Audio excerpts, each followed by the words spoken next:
Harry Potter and the Chamber of Secrets by J.K. Rowling. This is Book 2 in the Harry Potter series, original scanned, OCR. Friday, April 7, 2000 v 1.0 edit where needed, change version number by 0.1. CHAPTEONE The worst birthday not for the first time. An argument had broken out over breakfast at number 4, Privet Drive. Mr. Vernon Dursley had been woken in the early hours of the morning by a loud, hooting noise from his nephew Harry's room. Third time this week, he roared across the table. If you can't control that owl, it'll have to go. Harry tried, yet again, to explain. She's bored, he said. She's used to flying around outside. If I could just let her out at night. Do I look stupid? Snarled Uncle Vernon, a bit of fried egg dangling from his bushy mustache. I know what'll happen if that owl's let out. He exchanged dark looks with his wife, Petunia. Harry tried to argue back but his words were drowned by a long, loud belch from the Dursleys' son, Dudley. I want more bacon. There's more in the frying pan, sweetums, said Aunt Petunia, turning misty eyes on her massive son. We must build you up while we've got the chance. I don't like the sound of that school food. ... Nonsense, Petunia, I never went hungry when I was at Smeltings, said Uncle Vernon heartily. Dudley gets enough, don't you, son? Dudley, who was so large his bottom drooped over either side of the kitchen chair, grinned and turned to Harry. Pass the frying pan. You've forgotten the magic word, said Harry irritably. The effect of this simple sentence on the rest of the family was incredible. Dudley gasped and fell off his chair with a crash that shook the whole kitchen. Mrs. Dursley gave a small scream and clapped her hands to her mouth. Mr. Dursley jumped to his feet, veins throbbing in his temples. I meant backquote please, said Harry quickly. I didn't mean, what have I told you? Thundered his uncle, spraying spit over the table, about saying the backquote word in our house. But how dare you threaten Dudley? Roared Uncle Vernon, pounding the table with his fist. I warned you. I will not tolerate mention of your abnormality under this roof. Harry stared from his purple-faced uncle to his pale aunt, who was trying to heave Dudley to his feet. All right, said Harry, all right. Uncle Vernon sat back down, breathing like a winded rhinoceros and watching Harry closely out of the corners of his small, sharp eyes. Ever since Harry had come home for the summer holidays, Uncle Vernon had been treating him like a bomb that might go off at any moment, because Harry Potter wasn't a normal boy. As a matter of fact, he was as not normal as it is possible to be. Harry Potter was a wizard fresh from his first year at Hogwarts School of Witchcraft and Wizardry. And if the Dursleys were unhappy to have him back for the holidays, it was nothing to how Harry felt. He missed Hogwarts so much it was like having a constant stomachache. He missed the castle, with its secret passageways and ghosts, his classes though perhaps not Snape, the potions master, the mail arriving by owl, eating banquets in the Great Hall, sleeping in his four-poster bed in the Tower dormitory, visiting the gamekeeper, Hagrid, in his cabin next to the Forbidden Forest in the grounds, and, especially, Quidditch, the most popular sport in the wizarding world, 6 tall goalposts, 4 flying balls, and 14 players on broomsticks. All Harry's spellbooks, his wand, robes, cauldron, and top-of-the-line Nimbus 2000 broomstick had been locked in a cupboard under the stairs by Uncle Vernon the instant Harry had come home. What did the Dursleys care if Harry lost his place on the house Quidditch team because he hadn't practiced all summer? What was it to the Dursleys if Harry went back to school without any of his homework done? The Dursleys were what wizards called muggles. Not a drop of magical blood in their veins, and as far as they were concerned, having a wizard in the family was a matter of deepest shame. Uncle Vernon had even padlocked Harry's owl, Hedwig, inside her cage, to stop her from carrying messages to anyone in the wizarding world. Harry looked nothing like the rest of the family. Uncle Vernon was large and necklace, with an enormous black moustache. Aunt Petunia was horse-faced and bony. Dudley was blonde, pink, and porky. Harry, on the other hand, was small and skinny, with brilliant green eyes and jet black hair that was always untidy. He wore round glasses, and on his forehead was a thin, lightning-shaped scar. It was this scar that made Harry so particularly unusual, even for a wizard. This scar was the only hint of Harry's very mysterious past, of the reason he had been left on the Dursleys' doorstep 11 years before. At the age of 1 year old, Harry had somehow survived a curse from the greatest dark sorcerer of all time, Lord Voldemort, whose name most witches and wizards still feared to speak. Harry's parents had died in Voldemort's attack, but Harry had escaped with his lightning scar, and somehow, nobody understood why Voldemort's powers had been destroyed the instant he had failed to kill Harry. So Harry had been brought up by his dead mother's sister and her husband. He had spent 10 years with the Dursleys, never understanding why he kept making odd things happen without meaning to, believing the Dursleys' story that he had got his scar in the car crash that had killed his parents. And then, exactly a year ago, Hogwarts had written to Harry, and the whole story had come out. Harry had taken up his place at Wizard School, where he and his scar were famous, but now the school year was over, and he was back with the Dursleys for the summer, back to being treated like a dog that had rolled in something smelly. The Dursleys hadn't even remembered that today happened to be Harry's 12th birthday. Of course, his hopes hadn't been high. They'd never given him a real present, let alone a cake, but to ignore it completely. At that moment, Uncle Vernon cleared his throat importantly and said, "Now, as we all know, today is a very important day." Harry looked up, hardly daring to believe it. "This could well be the day I make the biggest deal of my career," said Uncle Vernon. Harry went back to his toast. Of course, he thought bitterly, Uncle Vernon was talking about the stupid dinner party. He'd been talking of nothing else for 2 weeks. Some rich builder and his wife were coming to dinner and Uncle Vernon was hoping to get a huge order from him. Uncle Vernon's company made drills. "I think we should run through the schedule one more time," said Uncle Vernon. "We should all be in position at 8 o'clock. Petunia, you will be in the lounge," said Aunt Petunia promptly, waiting to welcome them graciously to our home. "Good. Good. And Dudley?" "I'll be waiting to open the door." Dudley put on a foul, simpering smile. "May I take your coats, Mr. and Mrs. Mason?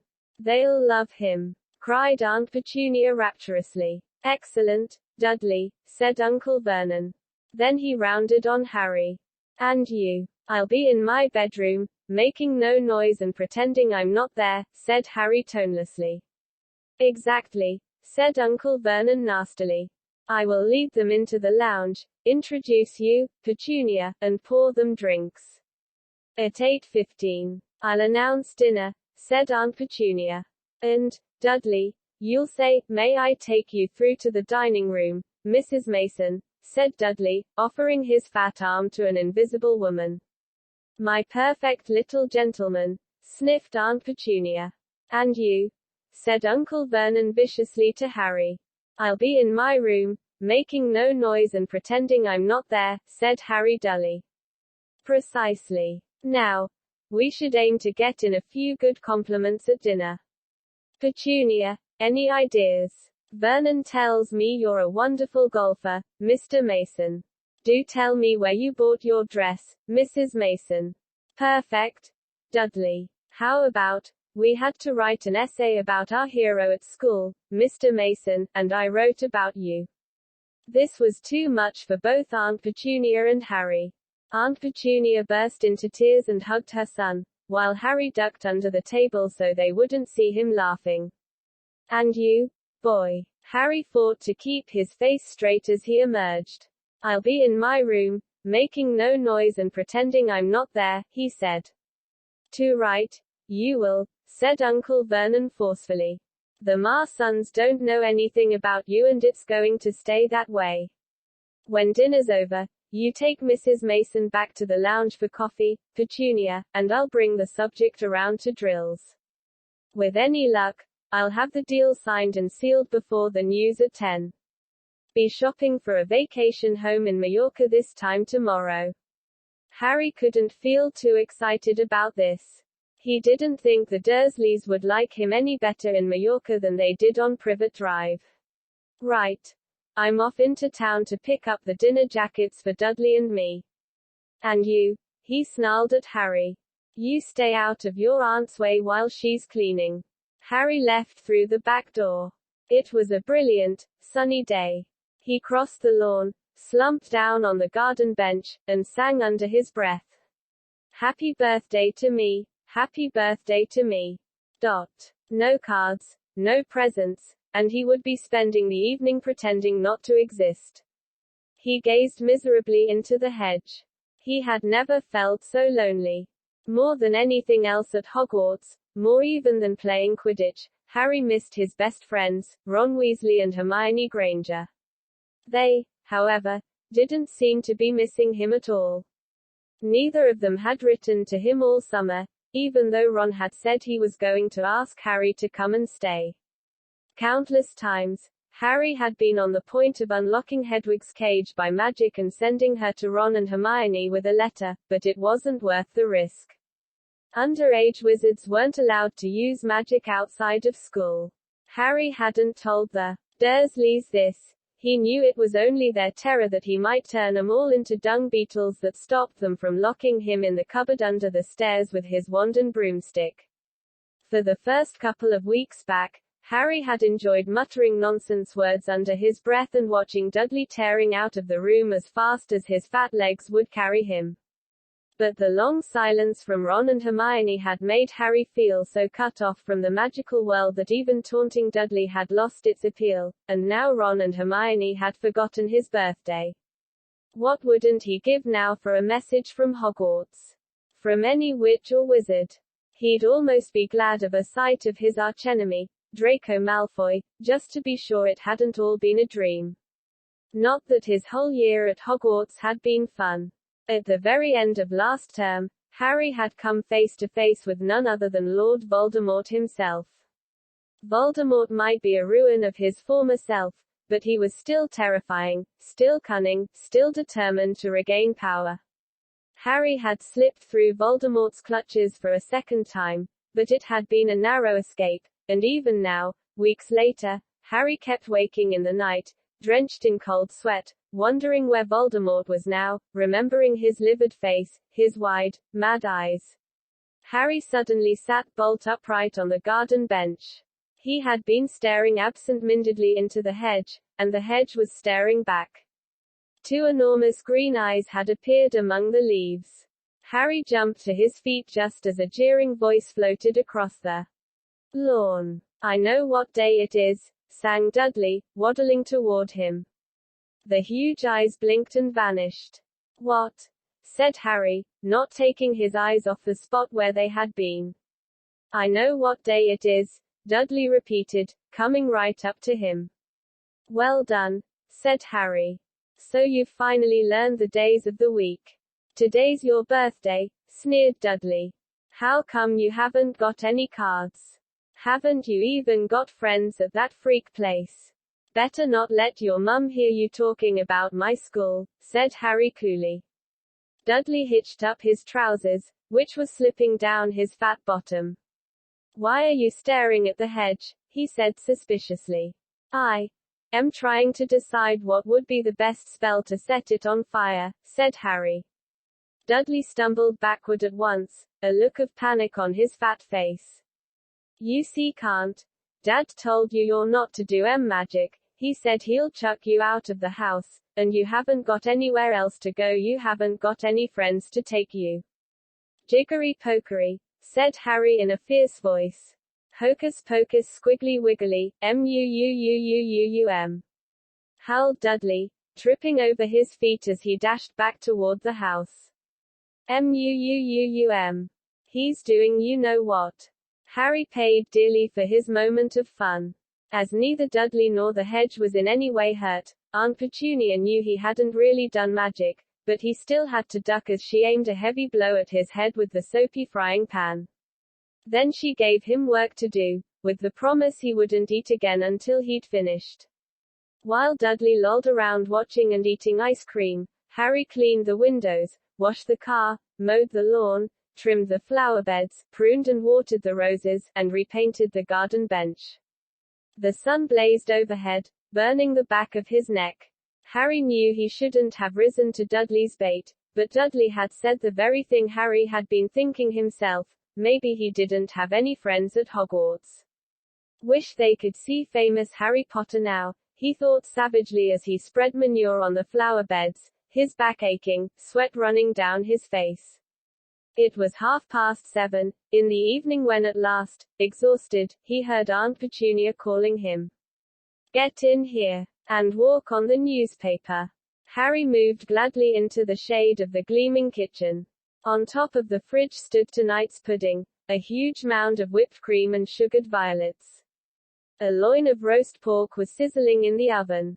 Eat quickly. The Masons will be here soon, snapped Aunt Petunia, pointing to 2 slices of bread and a lump of cheese on the kitchen table. She was already wearing a salmon-pink cocktail dress. Harry washed his hands and bolted down his pitiful supper. The moment he had finished, Aunt Petunia whisked away his plate. Upstairs. Hurry. As he passed the door to the living room, Harry caught a glimpse of Uncle Vernon and Dudley in bow ties and dinner jackets. He had only just reached the upstairs landing when the doorbell rang and Uncle Vernon's furious face appeared at the foot of the stairs. Remember, boy, one sound. Harry crossed to his bedroom on tiptoe, slipped inside, closed the door, and turned to collapse on his bed. The trouble was, there was already someone sitting on it. CHHAPTERRTWO. Dobby's warning. Harry managed not to shout out, but it was a close thing. The little creature on the bed had large, bat-like ears and bulging green eyes the size of tennis balls. Harry knew instantly that this was what had been watching him out of the garden hedge that morning. As they stared at each other, Harry heard Dudley's voice from the hall. May I take your coats, Mr. and Mrs. Mason? The creature slipped off the bed and bowed so low that the end of its long, thin nose touched the carpet. Harry noticed that it was wearing what looked like an old pillowcase, with rips for arm and leg holes. Hello, said Harry nervously. Harry Potter, said the creature in a high-pitched voice Harry was sure would carry down the stairs. So long has Dobby wanted to meet you, sir. Such an honor it is. Quote. Thank you, said Harry, edging along the wall and sinking into his desk chair, next to Hedwig, who was asleep in her large cage. He wanted to ask, what are you? But thought it would sound too rude, so instead he said, who are you? Dobby, sir. Just Dobby. Dobby the house elf, said the creature. Oh. Really? Said Harry.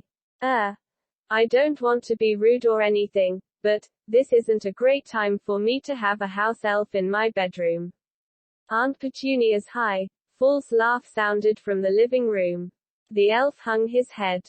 Not that I'm not pleased to meet you, said Harry quickly, but, is there any particular reason you're here? Oh, yes, sir, said Dobby earnestly. Dobby has come to tell you, sir, it is difficult, sir. Dobby wonders where to begin. Quote. Sit down, said Harry politely, pointing at the bed. To his horror, the elf burst into tears, very noisy tears. Sit down, he wailed. Never ever. Harry thought he heard the voices downstairs falter. I'm sorry, he whispered, I didn't mean to offend you or anything. Offend Dobby, choked the elf. Dobby has never been asked to sit down by a wizard, like an equal. Harry, trying to say, shush, and look comforting at the same time, ushered Dobby back onto the bed where he sat hiccuping, looking like a large and very ugly doll. At last he managed to control himself, and sat with his great eyes fixed on Harry in an expression of watery adoration. You can't have met many decent wizards, said Harry, trying to cheer him up. Dobby shook his head. Then, without warning, He leapt up and started banging his head furiously on the window, shouting, "Bad Dobby! Bad Dobby! Don't!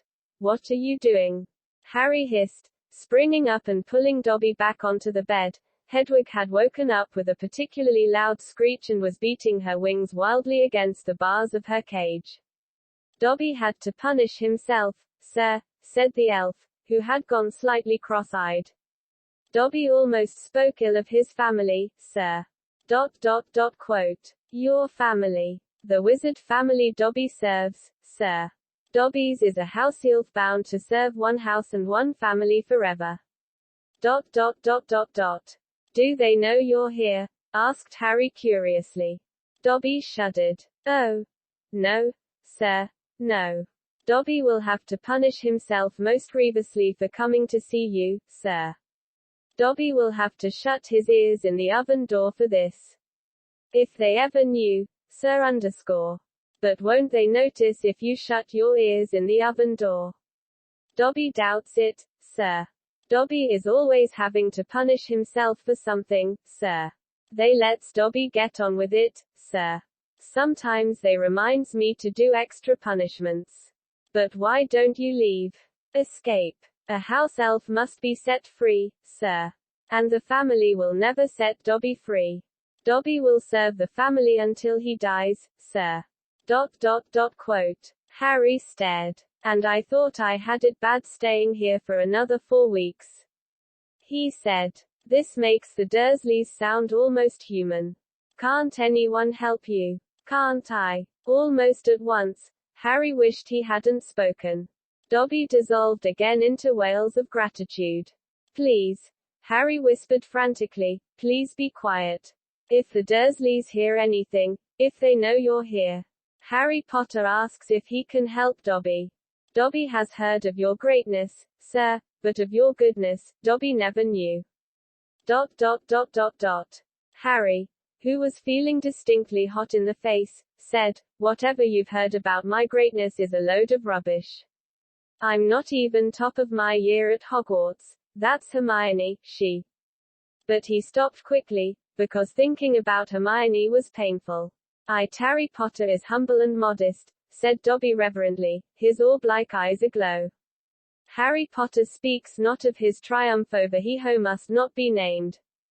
Voldemort, said Harry. Dobby clapped his hands over his bat ears and moaned, ah, speak not the name, sir. Speak not the name. Sorry, said Harry quickly. I know lots of people don't like it. My friend Ron. He stopped again. Thinking about Ron was painful, too. Dobby leaned toward Harry, his eyes wide as headlights. Dobby heard tell, he said hoarsely, that Harry Potter met the Dark Lord for a second time just weeks ago, that Harry Potter escaped yet again. Harry nodded and Dobby's eyes suddenly shone with tears. Ah, sir, he gasped, dabbing his face with a corner of the grubby pillowcase he was wearing. Harry Potter is valiant and bold. He has braved so many dangers already. But Dobby has come to protect Harry Potter, to warn him, even if he does have to shut his ears in the oven door later. Harry Potter must not go back to Hogwarts. There was a silence broken only by the chink of knives and forks from downstairs and the distant rumble of Uncle Vernon's voice. What? Harry stammered. But I've got to go back. Term starts on September 1st. It's all that's keeping me going. You don't know what it's like here. I don't belong here. I belong in your world, at Hogwarts. No. No, no, squeaked Dobby, shaking his head so hard his ears flapped. Harry Potter must stay where he is safe. He is too great, too good, to lose. If Harry Potter goes back to Hogwarts, he will be in mortal danger. Why? Said Harry in surprise. There is a plot, Harry Potter.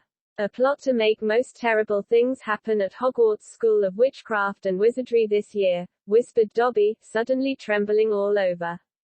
Dobby has known it for months, sir. Harry Potter must not put himself in peril. He is too important, sir. What terrible things, said Harry at once. Who's plotting them? Dobby made a funny choking noise and then banged his head frantically against the wall.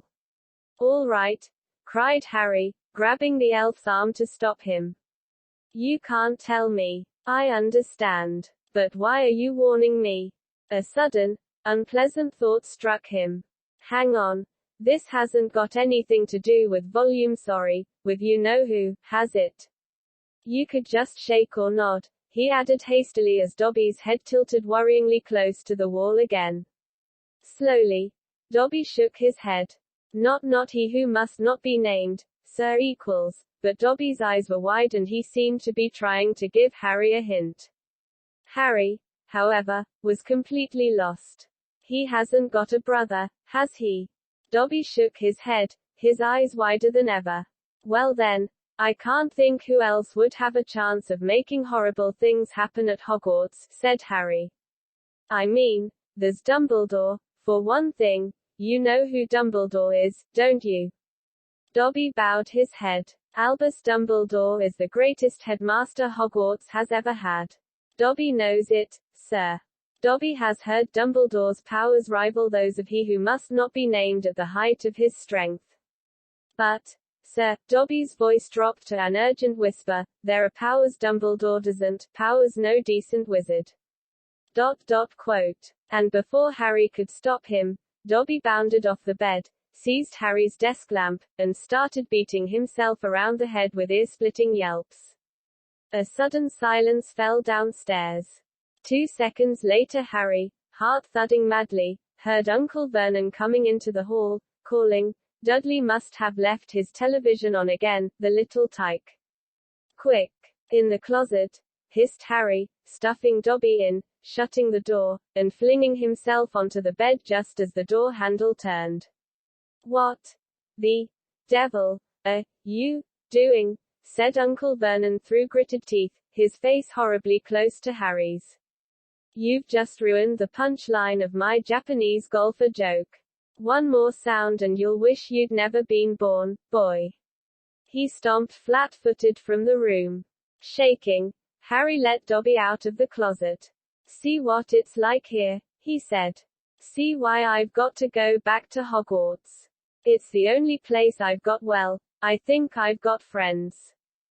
Friends who don't even write to Harry Potter, said Dobby slyly. I expect they've just been. Wait a minute, said Harry, frowning. How do you know my friends haven't been writing to me? Dobby shuffled his feet. Harry Potter mustn't be angry with Dobby. Dobby did it for the best. Have you been stopping my letters? Dobby has them here, sir, said the elf. Stepping nimbly out of Harry's reach, he pulled a thick wad of envelopes from the inside of the pillowcase he was wearing. Harry could make out Hermione's neat writing, Ron's untidy scrawl, and even a scribble that looked as though it was from the Hogwarts gamekeeper, Hagrid. Dobby blinked anxiously up at Harry. Harry Potter mustn't be angry. Dobby hoped, if Harry Potter thought his friends had forgotten him. Harry Potter might not want to go back to school, sir. Harry wasn't listening. He made a grab for the letters, but Dobby jumped out of reach. Harry Potter will have them, sir, if he gives Dobby his word that he will not return to Hogwarts. Ah, sir, this is a danger you must not face. Say you won't go back, sir. No, said Harry angrily. Give me my friend's letters. Then Harry Potter leaves Dobby no choice, said the elf sadly. Before Harry could move, Dobby had darted to the bedroom door, pulled it open, and sprinted down the stairs. Mouth dry, stomach lurching, Harry sprang after him, trying not to make a sound. He jumped the last 6 steps, landing cat-like on the hall carpet, looking around for Dobby. From the dining room he heard Uncle Vernon saying, Tell Petunia that very funny story. About those American plumbers, Mr. Mason. She's been dying to hear. Harry ran up the hall into the kitchen and felt his stomach disappear. Aunt Petunia's masterpiece of a pudding, the mountain of cream and sugared violets, was floating up near the ceiling. On top of a cupboard in the corner crouched Dobby. No, croaked Harry. Please. They'll kill me. Harry Potter must say he's not going back to school, Dobby. Please. Say it. Sir, I can't. Dobby gave him a tragic look. Then Dobby must do it, sir, for Harry Potter's own good. The pudding fell to the floor with a heart-stopping crash. Cream splattered the windows and walls as the dish shattered. With a crack like a whip, Dobby vanished. There were screams from the dining room, and Uncle Vernon burst into the kitchen to find Harry, rigid with shock, covered from head to foot in Aunt Petunia's pudding. At first, it looked as though Uncle Vernon would manage to gloss the whole thing over. Just our nephew, very disturbed meeting strangers upsets him, so we kept him upstairs. He shooed the shocked Masons back into the dining room, promised Harry he would flay him to within an inch of his life when the Masons had left, and handed him a mop. Aunt Petunia dug some ice cream out of the freezer, and Harry, still shaking, started scrubbing the kitchen clean.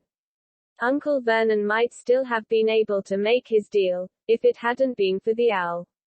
Aunt Petunia was just passing around a box of after-dinner mints when a huge barn owl swooped through the dining room window, dropped a letter on Mrs. Mason's head, and swooped out again. Mrs. Mason screamed like a banshee and ran from the house shouting about lunatics. Mr. Mason stayed just long enough to tell the Dursleys that his wife was mortally afraid of birds of all shapes and sizes, and to ask whether this was their idea of a joke.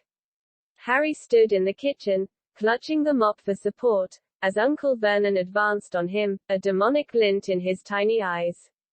Read it, he hissed evilly, brandishing the letter the owl had delivered. Go on. Read it. Harry took it. It did not contain birthday greetings. Dear Mr. Potter, we have received intelligence that a hover charm was used at your place of residence this evening at 9:12.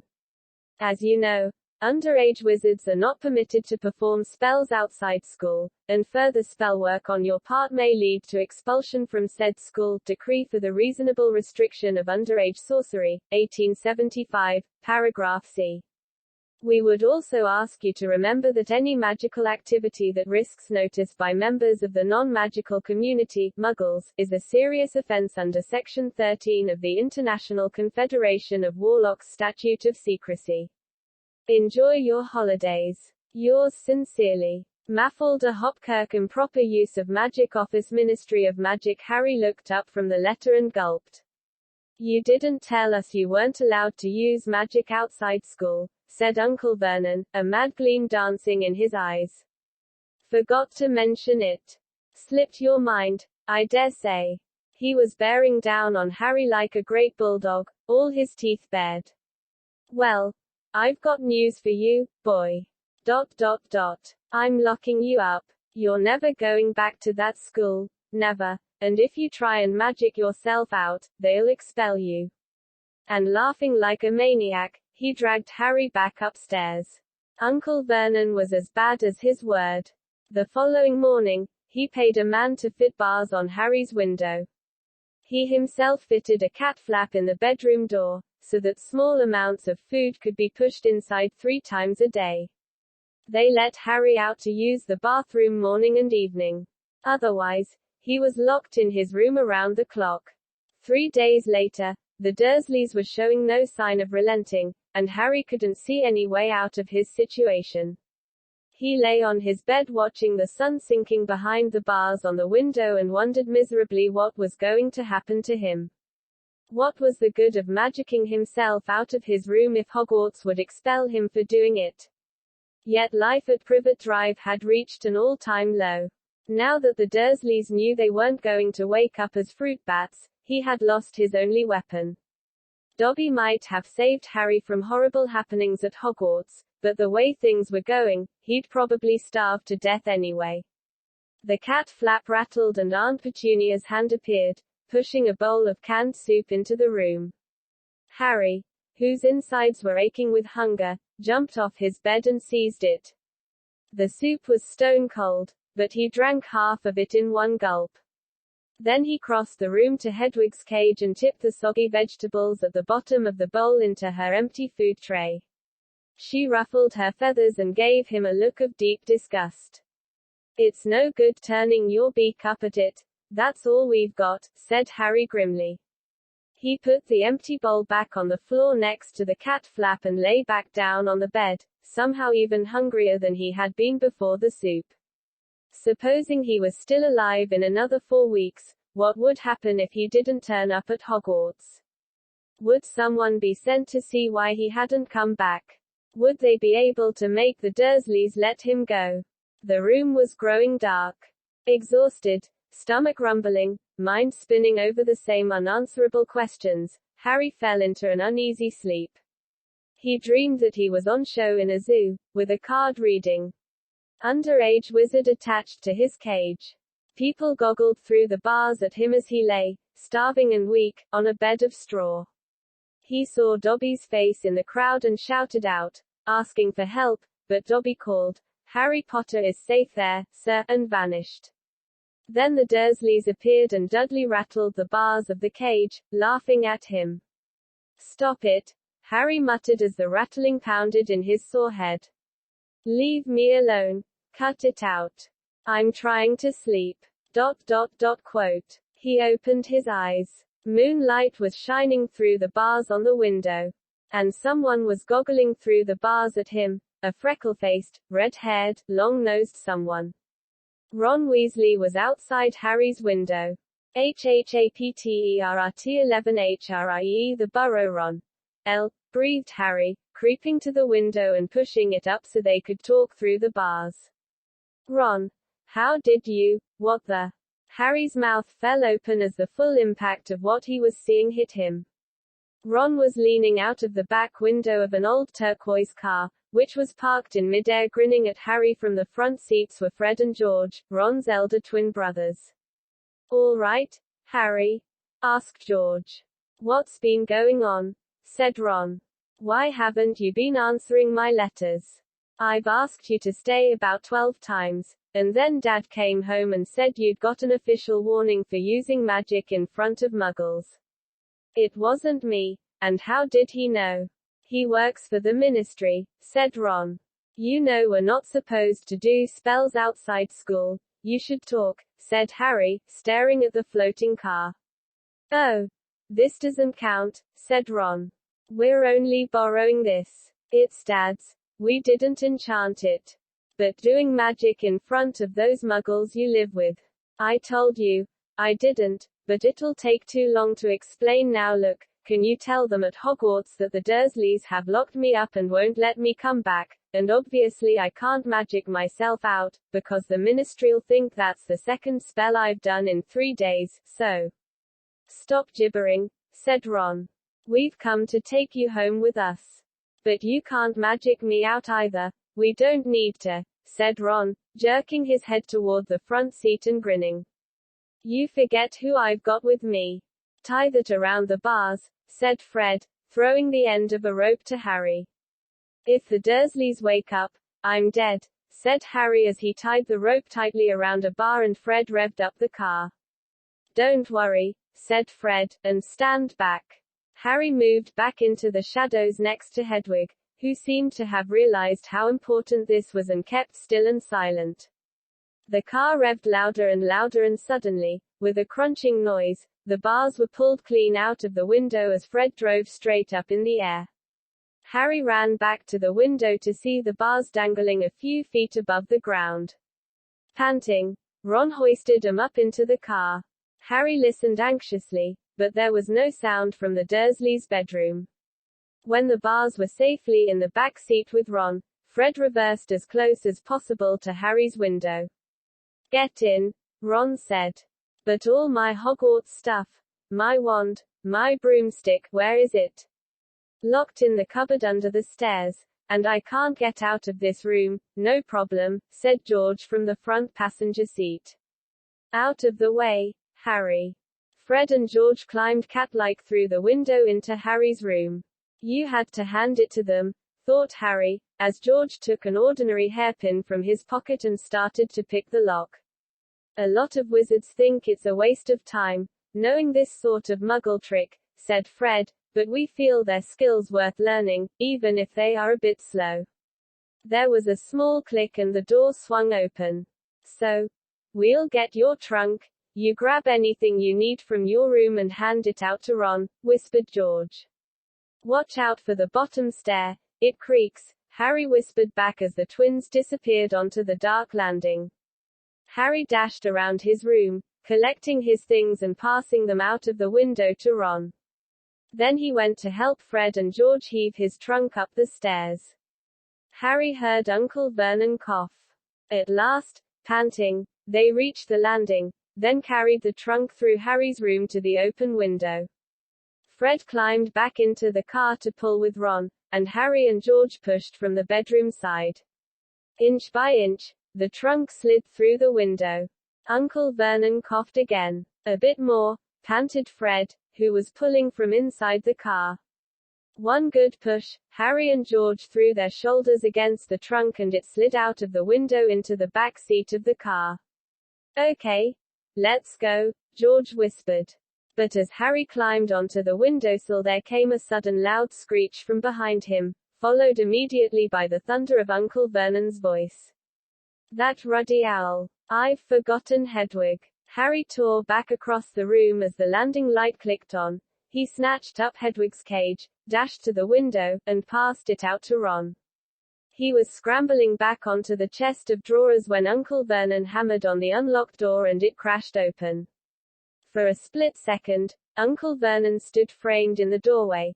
Then he let out a bellow like an angry bull and dived at Harry, grabbing him by the ankle.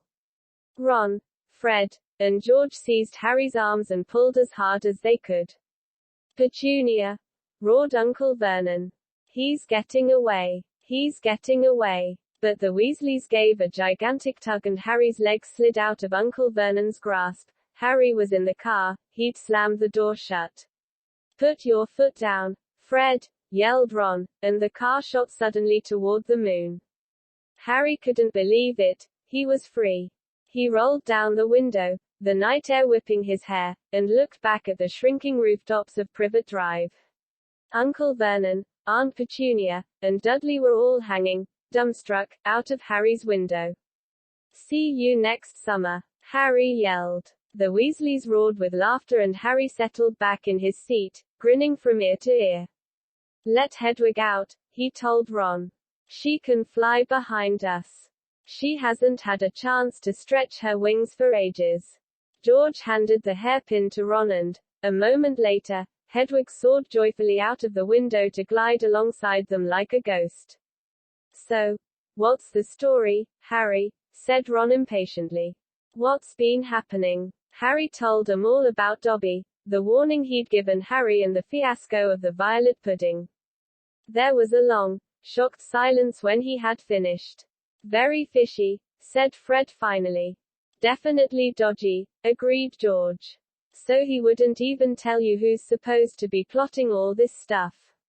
"I don't think he could," said Harry. "I told you, every time he got close to letting something slip, he started banging his head against the wall." He saw Fred and George look at each other. "What? You think he was lying to me?" said Harry. "Well," said Fred, "put it this way, house elves have got powerful magic of their own, but they can't usually use it without their master's permission. I reckon old Dobby was sent to stop you coming back to Hogwarts. Someone's idea of a joke. Can you think of anyone at school with a grudge against you?" "Yes," said Harry and Ron together, instantly. "Draco Malfoy," Harry explained. "He hates me." "Draco Malfoy," said George, turning around. "Not Lucius Malfoy's son. Must be. It's not a very common name, is it?" said Harry. "Why? I've heard Dad talking about him," said George. "He was a big supporter of you-know-who. And when you-know-who disappeared," said Fred, craning around to look at Harry, "Lucius Malfoy came back saying he'd never meant any of it. Load of dung. Dad reckons he was right in you-know-who's inner circle." Harry had heard these rumors about Malfoy's family before, and they didn't surprise him at all. Malfoy made Dudley Dursley look like a kind, thoughtful, and sensitive boy. I don't know whether the Malfoys own a house elf, said Harry. Well, whoever owns him will be an old wizarding family, and they'll be rich, said Fred. Yeah. Mum's always wishing we had a house elf to do the ironing, said George. But all we've got is a lousy old ghoul in the attic and gnomes all over the garden. House elves come with big old manors and castles and places like that. You wouldn't catch one in our house. Quote. Harry was silent. Judging by the fact that Draco Malfoy usually had the best of everything, his family was rolling in wizard gold, he could just see Malfoy strutting around a large manor house. Sending the family servant to stop Harry from going back to Hogwarts also sounded exactly like the sort of thing Malfoy would do. Had Harry been stupid to take Dobby seriously? I'm glad we came to get you, anyway, said Ron. I was getting really worried when you didn't answer any of my letters. I thought it was Errol's fault at first. Who's Errol? Our owl. He's ancient. It wouldn't be the first time he'd collapsed on a delivery.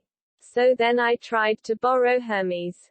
Who? The owl. Mum and Dad bought Percy when he was made prefect, said Fred from the front. But Percy wouldn't lend him to me, said Ron. Said he needed him. Percy's been acting very oddly this summer, said George, frowning. And he has been sending a lot of letters and spending a load of time shut up in his room. I mean, there's only so many times you can polish a prefect badge. You're driving too far west, Fred, he added, pointing at a compass on the dashboard. Fred twiddled the steering wheel. So, does your dad know you've got the car? Said Harry, guessing the answer. No, said Ron, he had to work tonight. Hopefully we'll be able to get it back in the garage without Mum noticing we flew it. What does your dad do at the Ministry of Magic, anyway?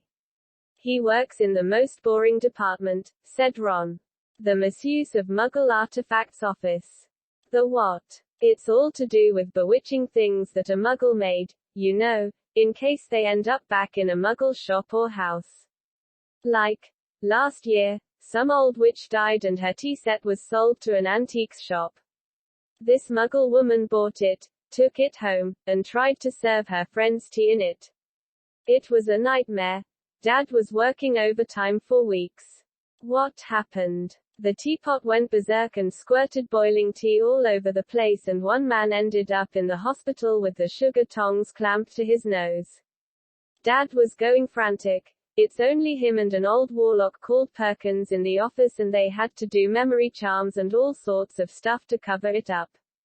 But your dad, this car, Fred laughed. Yeah. Dad's crazy about everything to do with Muggles. Our shed's full of Muggle stuff. He takes it apart, puts spells on it, and puts it back together again. If he raided our house, he'd have to put himself under arrest.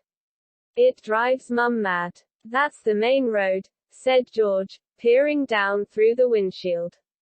We'll be there in 10 minutes. Just as well, it's getting light. Quote. A faint pinkish glow was visible along the horizon to the east. Fred brought the car lower, and Harry saw a dark patchwork of fields and clumps of trees. We're a little way outside the village, said George. Ottery St. Catchpole. Lower and lower went the flying car. The edge of a brilliant red sun was now gleaming through the trees. Touchdown, said Fred as, with a slight bump, they hit the ground. They had landed next to a tumble-down garage in a small yard, and Harry looked out for the first time at Ron's house. It looked as though it had once been a large stone pigpen, but extra rooms had been added here and there until it was several stories high and so crooked it looked as though it were held up by magic, which, Harry reminded himself, it probably was. 4 or 5 chimneys were perched on top of the red roof. A lopsided sign stuck in the ground near the entrance read, "The Burrow." Around the front door lay a jumble of rubber boots and a very rusty cauldron. Several fat brown chickens were pecking their way around the yard. It's not much, said Ron. It's wonderful, said Harry happily, thinking of Privet Drive. They got out of the car. Now, we'll go upstairs really quietly, said Fred, and wait for Mum to call us for breakfast then. Ron, you come bounding downstairs going, backquote Mum, look who turned up in the night, and she'll be all pleased to see. Harry and no one need ever know we flew the car. Right, said Ron. Come on, Harry. I sleep at the top. Ron had gone a nasty greenish color, his eyes fixed on the house. The other three wheeled around. Mrs. Weasley was marching across the yard, scattering chickens, and for a short, plump, kind-faced woman, it was remarkable how much she looked like a saber-toothed tiger. Ah, said Fred. Oh, dear, said George. Mrs. Weasley came to a halt in front of them, her hands on her hips, staring from one guilty face to the next. She was wearing a flowered apron with a wand sticking out of the pocket. So, she said. Morning, Mum, said George, in what he clearly thought was a jaunty, winning voice. Have you any idea how worried I've been? Said Mrs. Weasley in a deadly whisper. Sorry, Mum, but see, we had to. All three of Mrs. Weasley's sons were taller than she was, but they cowered as her rage broke over them. Bed's empty. No note. Car gone. Could have crashed. Out of my mind with worry. Did you care? Never. As long as I've lived, you wait until your father gets home. We never had trouble like this from Bill or Charlie or Percy. Perfect Percy, muttered Fred. You could do with taking a leaf out of Percy's book, yelled Mrs. Weasley, prodding a finger in Fred's chest. You could have died. You could have been seen. You could have lost your father his job. It seemed to go on for hours. Mrs. Weasley had shouted herself hoarse before she turned on Harry, who backed away. I'm very pleased to see you, Harry, dear, she said. Come in and have some breakfast. She turned and walked back into the house, and Harry, after a nervous glance at Ron, who nodded encouragingly, followed her. The kitchen was small and rather cramped. There was a scrubbed wooden table and chairs in the middle, and Harry sat down on the edge of his seat, looking around. He had never been in a wizard house before. The clock on the wall opposite him had only one hand and no numbers at all. Written around the edge were things like time to make tea, time to feed the chickens, and you're late. Books were stacked 3 deep on the mantelpiece, books with titles like Charm Your Own Cheese, Enchantment in Baking, and 1-Minute Feasts, It's Magic. And unless Harry's ears were deceiving him, the old radio next to the sink had just announced that coming up was Witching Hour, with the popular singing sorceress, Celestina Warbeck. Mrs. Weasley was clattering around, cooking breakfast a little haphazardly, throwing dirty looks at her sons as she threw sausages into the frying pan. Every now and then she muttered things like, "Don't know what you were thinking of," and "never would have believed it." "I don't blame you, dear," she assured Harry, tipping 8 or 9 sausages onto his plate. "Arthur and I have been worried about you, too. Just last night we were saying we'd come and get you ourselves if you hadn't written back to Ron by Friday. But really," she was now adding 3 fried eggs to his plate, flying an illegal car halfway across the country, "anyone could have seen you." She flicked her wand casually at the dishes in the sink, which began to clean themselves, clinking gently in the background. "It was cloudy, Mum," said Fred. "You keep your mouth closed while you're eating," Mrs. Weasley snapped. "They were starving him, Mum," said George. "And you," said Mrs. Weasley, but it was with a slightly softened expression that she started cutting Harry bread and buttering it for him. At that moment there was a diversion in the form of a small, red-headed figure in a long nightdress, who appeared in the kitchen, gave a small squeal, and ran out again. "Ginny," said Ron in an undertone to Harry. "My sister. She's been talking about you all summer." "Yeah. She'll be wanting your autograph, Harry," Fred said with a grin, but he caught his mother's eye and bent his face over his plate without another word. Nothing more was said until all 4 plates were clean, which took a surprisingly short time. "Blimey. I'm tired, yawned Fred, setting down his knife and fork at last. I think I'll go to bed and, you will not, snapped Mrs. Weasley. It's your own fault you've been up all night. You're going to denome the garden for me. They're getting completely out of hand again. Oh. Mum, and you too, she said, glaring at Ron and Fred. You can go up to bed, dear, she added to Harry. You didn't ask them to fly that wretched car, but Harry, who felt wide awake, said quickly, I'll help Ron. I've never seen a denoming. That's very sweet of you, dear, but it's dull work, said Mrs. Weasley. Now, let's see what Lockhart's got to say on the subject, and she pulled a heavy book from the stack on the mantelpiece. George groaned. Mum, we know how to denome a garden. Harry looked at the cover of Mrs. Weasley's book. Written across it in fancy gold letters were the words Gilderoy Lockhart's Guide to Household Pests. There was a big photograph on the front of a very goody king wizard with wavy blonde hair and bright blue eyes. As always in the wizarding world, the photograph was moving. The wizard, who Harry supposed was Gilderoy Lockhart, kept winking cheekily up at 'em all. Mrs. Weasley beamed down at him. Oh, he is marvelous, she said. He knows his household pests. All right, it's a wonderful book. Quote. Mum fancies him, said Fred, in a very audible whisper. Don't be so ridiculous, Fred, said Mrs. Weasley, her cheeks rather pink. All right, if you think you know better than Lockhart, you can go and get on with it, and woe betide you if there's a single gnome in that garden when I come out to inspect it. Yawning and grumbling, the Weasleys slouched outside with Harry behind them. The garden was large, and in Harry's eyes, exactly what a garden should be. The Dursleys wouldn't have liked it. There were plenty of weeds, and the grass needed cutting, but there were gnarled trees all around the walls, plants Harry had never seen spilling from every flower bed, and a big green pond full of frogs. Muggles have garden gnomes, too, you know, Harry told Ron. They crossed the lawn. Yeah, I've seen those things they think are gnomes, said Ron, bent double with his head in a peony bush, like fat little Santa Clauses with fishing rods. Quote. There was a violent scuffling noise, the peony bush shuddered, and Ron straightened up. This is a gnome, he said grimly. Ger off me, squealed the gnome. It was certainly nothing like Santa Claus. It was small and leathery looking, with a large, knobby, bald head exactly like a potato. Ron held it at arm's length as it kicked out at him with its horny little feet. He grasped it around the ankles and turned it upside down. This is what you have to do, he said. He raised the gnome above his head, Ger off me, and started to swing it in great circles like a lasso.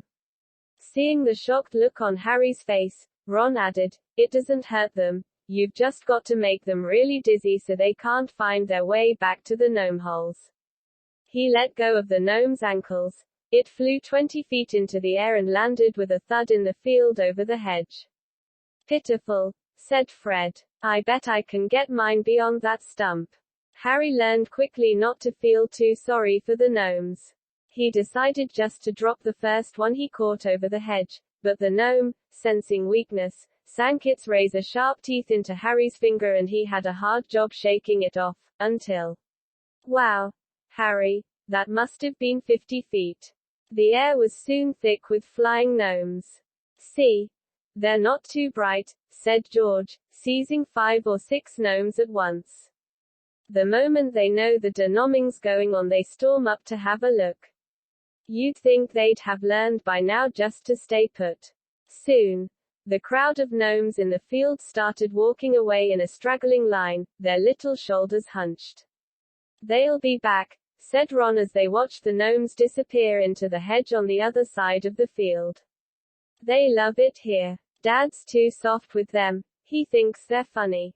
Quote. Just then, the front door slammed. He's back, said George. Dad's home. They hurried through the garden and back into the house. Mr. Weasley was slumped in a kitchen chair with his glasses off and his eyes closed. He was a thin man, going bald, but the little hair he had was as red as any of his children's. He was wearing long green robes, which were dusty and travel-worn. "What a night," he mumbled, groping for the teapot as they all sat down around him. 9 raids. 9. And old Mundungus Fletcher tried to put a hex on me when I had my back turned. Mr. Weasley took a long gulp of tea and sighed. "Find anything, Dad?" said Fred eagerly.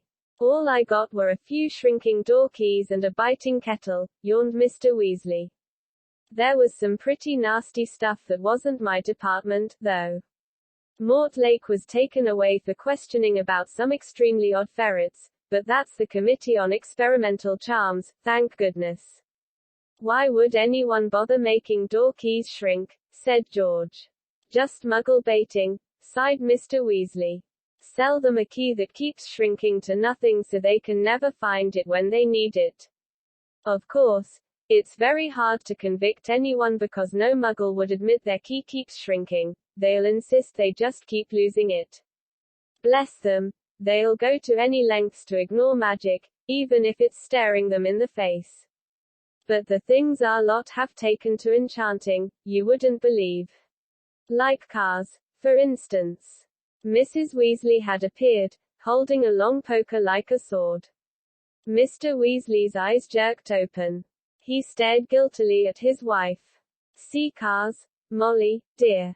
"Yes, Arthur, cars," said Mrs. Weasley, her eyes flashing. Imagine a wizard buying a rusty old car and telling his wife all he wanted to do with it was take it apart to see how it worked, while really he was enchanting it to make it fly. Mr. Weasley blinked. "Well, dear, I think you'll find that he would be quite within the law to do that, even if, he maybe would have done better to, tell his wife the truth. There's a loophole in the law, you'll find. As long as he wasn't intending to fly the car, the fact that the car could fly wouldn't." "Arthur Weasley, you made sure there was a loophole when you wrote that law," shouted Mrs. Weasley. "Just so you could carry on tinkering with all that muggle rubbish in your shed. And for your information, Harry arrived this morning in the car you weren't intending to fly." "Harry?" said Mr. Weasley blankly. "Harry who?" He looked around, saw Harry, and jumped. "Good Lord. Is it Harry Potter? Very pleased to meet you. Ron's told us so much about, your sons flew that car to Harry's house and back last night," shouted Mrs. Weasley. "What have you got to say about that, eh?" "Did you really?" said Mr. Weasley eagerly. "Did it go all right?" I mean," he faltered as sparks flew from Mrs. Weasley's eyes, that was very wrong, boys, very wrong indeed." "Let's leave them to it," Ron muttered to Harry as Mrs. Weasley swelled like a bullfrog. "Come on. I'll show you my bedroom." They slipped out of the kitchen and down a narrow passageway to an uneven staircase, which wound its way, zigzagging up through the house. On the third landing, a door stood ajar. Harry just caught sight of a pair of bright brown eyes staring at him before it closed with a snap. "Ginny," said Ron, "you don't know how weird it is for her to be this shy. She never shuts up normally." They climbed 2 more flights until they reached a door with peeling paint and a small plaque on it, saying Ronald's room. Harry stepped in, his head almost touching the sloping ceiling, and blinked. It was like walking into a furnace. Nearly everything in Ron's room seemed to be a violent shade of orange, the bedspread, the walls, even the ceiling. Then Harry realized that Ron had covered nearly every inch of the shabby wallpaper with posters of the same 7 witches and wizards, all wearing bright orange robes, carrying broomsticks, and waving energetically. "Your Quidditch team," said Harry. "The Chudley Cannons," said Ron, pointing at the orange bedspread, which was emblazoned with 2 giant black C's and a speeding cannonball. 9th in the league. Ron's school spellbooks were stacked untidily in a corner, next to a pile of comics that all seemed to feature the adventures of Martin Miggs, the Mad Muggle. Ron's magic wand was lying on top of a fish tank full of frog spawn on the windowsill, next to his fat grey rat, Scabbers, who was snoozing in a patch of sun. Harry stepped over a pack of self-shuffling playing cards on the floor and looked out of the tiny window. In the field far below he could see a gang of gnomes sneaking one by one back through the Weasleys' hedge. Then he turned to look at Ron, who was watching him almost nervously, as though waiting for his opinion. "It's a bit small," said Ron quickly. "Not like that room you had with the Muggles. And I'm right underneath the ghoul in the attic. He's always banging on the pipes and groaning." But Harry, grinning widely, said, "This is the best house I've ever been in." Ron's ears went pink. CH4APTERVOUR at FL 0 volts RR $11 and Blot's eye for the Burrow was as different as possible from life on Privet Drive. The Dursleys liked everything neat and ordered. The Weasleys' house burst with the strange and unexpected. Harry got a shock the first time he looked in the mirror over the kitchen mantelpiece and it shouted, "Tuck your shirt in, Scruffy." The ghoul in the attic howled and dropped pipes whenever he felt things were getting too quiet, and small explosions from Fred and George's bedroom were considered perfectly normal.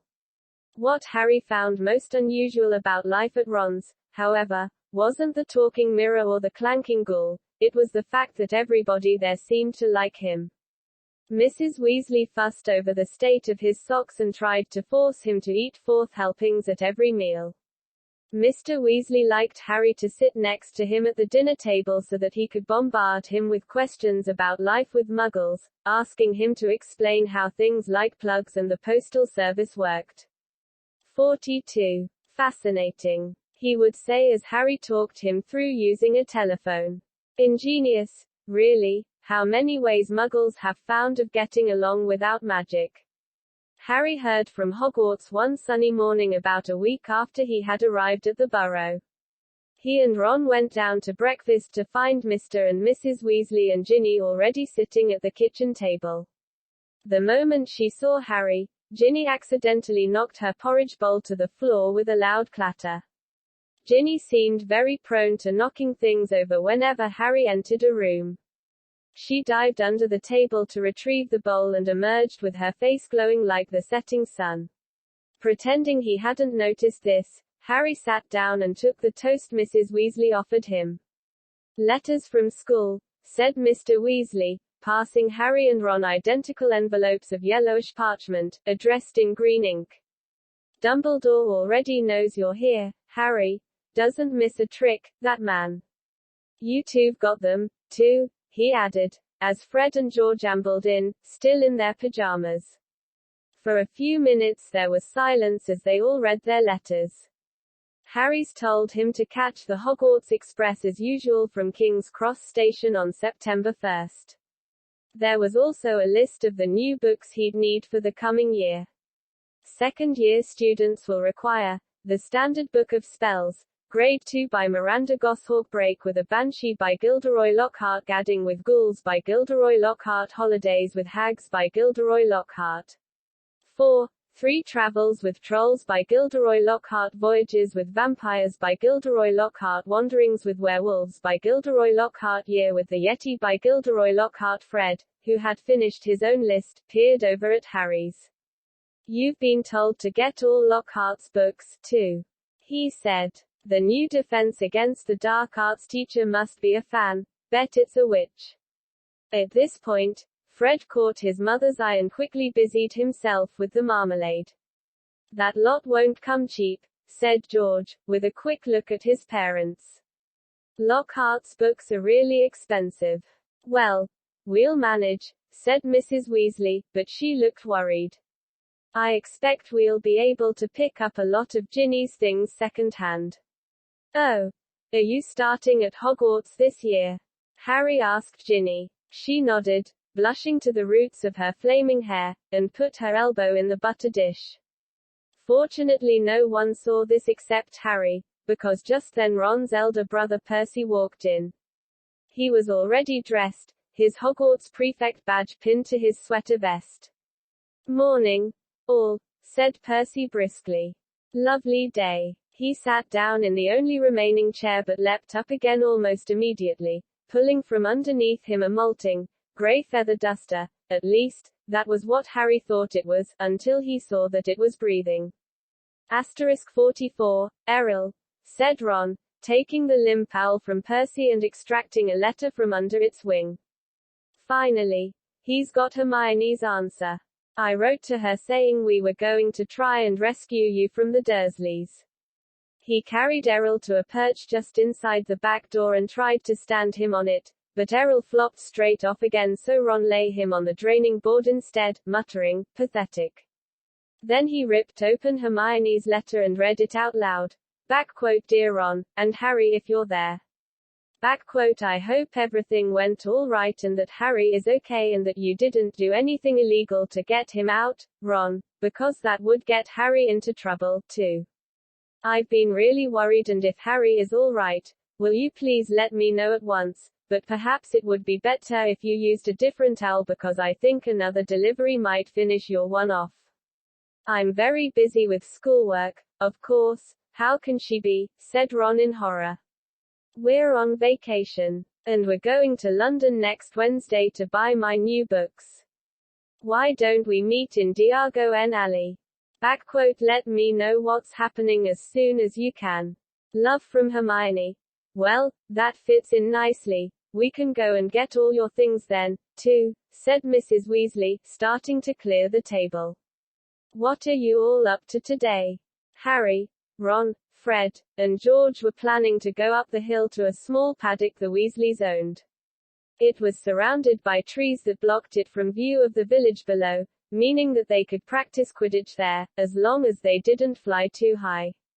Asterisk $4 They couldn't use real Quidditch balls, which would have been hard to explain if they had escaped and flown away over the village. Instead they threw apples for one another to catch. They took turns riding Harry's Nimbus 2000, which was easily the best broom. Ron's old shooting star was often outstripped by passing butterflies.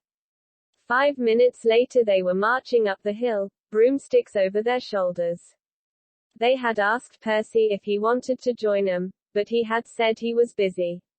Harry had only seen Percy at mealtimes so far. He stayed shut in his room the rest of the time. "Wish I knew what he was up to," said Fred, frowning. "He's not himself. His exam results came the day before you did. 12 OWLs, and he hardly gloated at all. Ordinary wizarding levels," George explained, seeing Harry's puzzled look. "Bill got 12, too. If we're not careful, we'll have another head boy in the family. I don't think I could stand the shame." Bill was the oldest Weasley brother. He and the next brother, Charlie, had already left Hogwarts. Harry had never met either of them, but knew that Charlie was in Romania studying dragons and Bill in Egypt working for the Wizards' Bank, Gringotts. "Dunno how Mum and Dad are going to afford all our school stuff this year," said George after a while. 5 sets of Lockhart books. "And Ginny needs robes and a wand and everything." Harry said nothing. He felt a bit awkward. Stored in an underground vault at Gringotts in London was a small fortune that his parents had left him. Of course, it was only in the wizarding world that he had money. You couldn't use galleons, sickles, and nuts. 46 in Muggle shops. He had never mentioned his Gringotts bank account to the Dursleys. He didn't think their horror of anything connected with magic would stretch to a large pile of gold. Mrs. Weasley woke them all early the following Wednesday. After a quick half-a-dozen bacon sandwiches each, they pulled on their coats and Mrs. Weasley took a flower pot off the kitchen mantelpiece and peered inside. "We're running low, Arthur," she sighed. "We'll have to buy some more today." "Ah well, guests first. After you, Harry dear." And she offered him the flower pot. Harry stared at her, all watching him. What am I supposed to do?" he stammered. "He's never traveled by Floo powder," said Ron suddenly. "Sorry, Harry, I forgot." "Never," said Mr. Weasley. "But how did you get to Diagon Alley to buy your school things last year?" "I went on the underground, really," said Mr. Weasley eagerly. Were there escapators? How exactly? Not now, Arthur, said Mrs. Weasley. Flue powder's a lot quicker, dear, but goodness me, if you've never used it before, he'll be all right, Mum, said Fred. Harry, watch us first. He took a pinch of glittering powder out of the flower pot, stepped up to the fire, and threw the powder into the flames. With a roar, the fire turned emerald green and rose higher than Fred, who stepped right into it, shouted, Diagon Alley, and vanished. Asterisk 41. You must speak clearly, dear, Mrs. Weasley told Harry as George dipped his hand into the flower pot. And be sure to get out at the right grate. The right what? Said Harry nervously as the fire roared and whipped George out of sight, too. Well, there are an awful lot of wizard fires to choose from, you know, but as long as you've spoken clearly, he'll be fine. Molly, don't fuss, said Mr. Weasley, helping himself to Flue powder, too.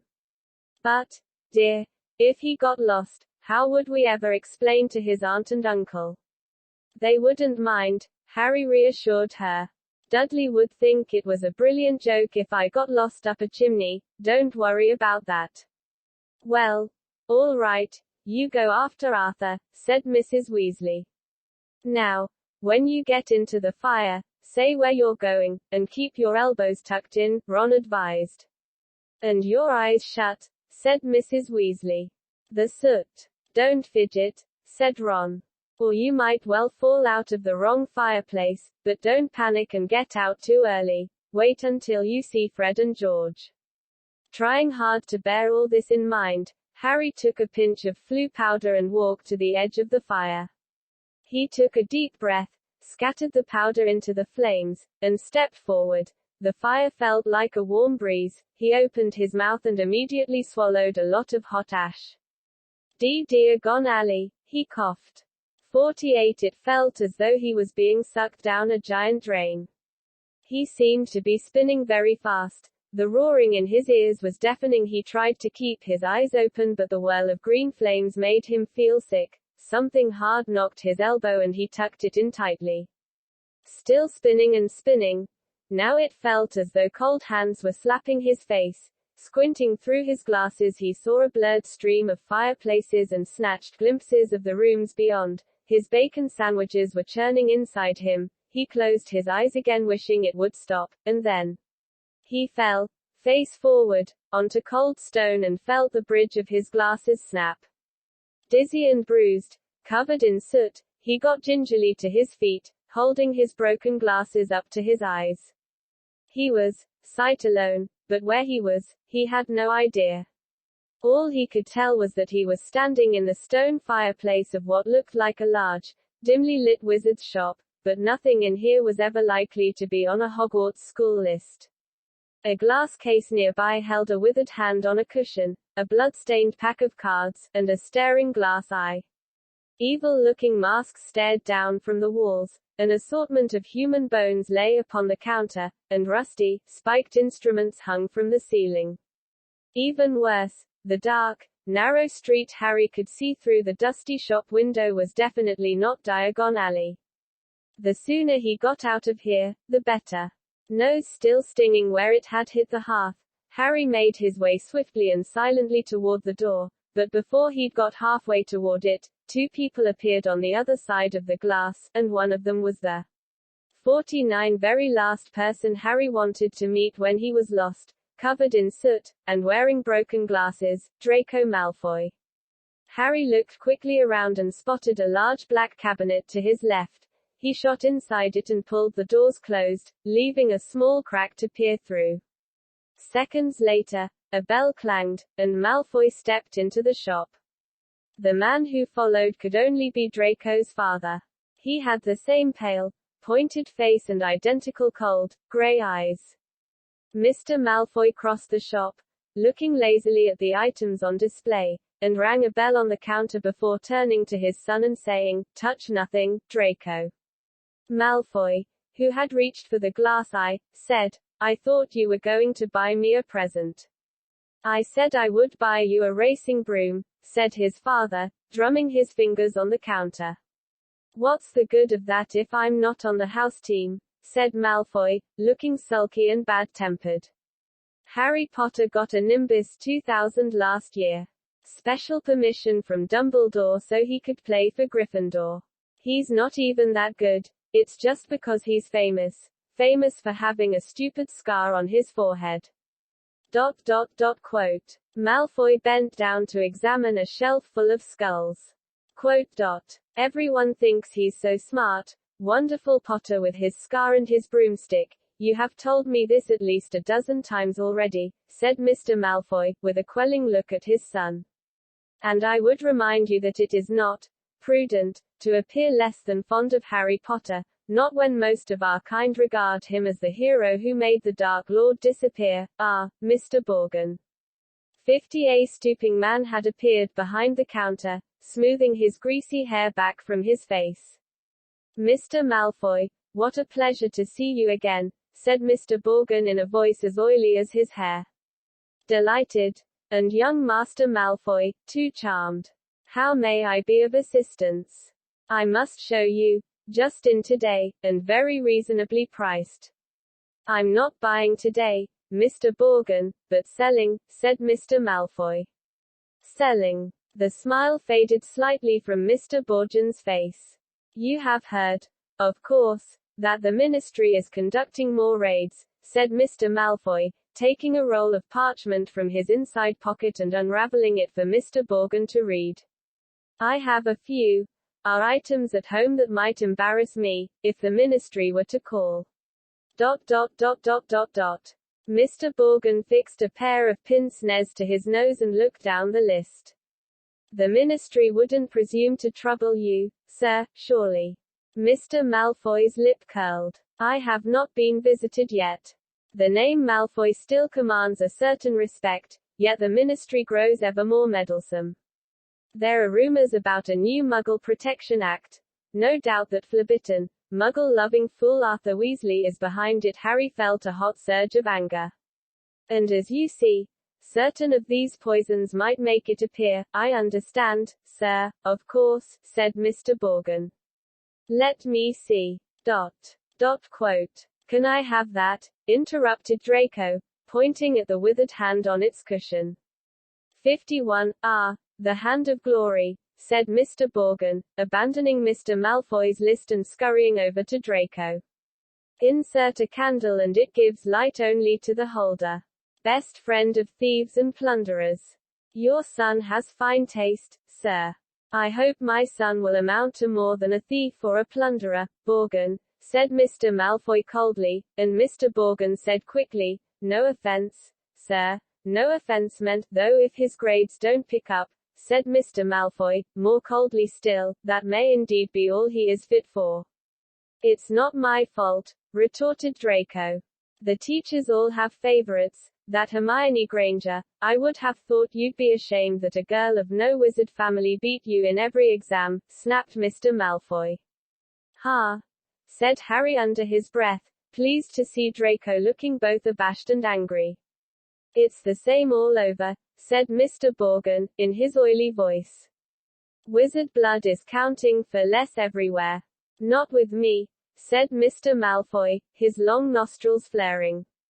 No, sir, nor with me, sir, said Mr. Borgin, with a deep bow.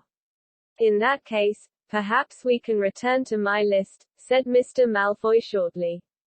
I am in something of a hurry, Borgin, I have important business elsewhere today. They started to haggle. Harry watched nervously as Draco drew nearer and nearer to his hiding place, examining the objects for sale. Draco paused to examine a long coil of hangman's rope and to read, smirking, the card propped on a magnificent necklace of opals. Caution. Do not touch. Cursed. Has claimed the lives of 19 Muggle owners to date. Asterisk 52. Draco turned away and saw the cabinet right in front of him. He walked forward. He stretched out his hand for the handle. Done, said Mr. Malfoy at the counter.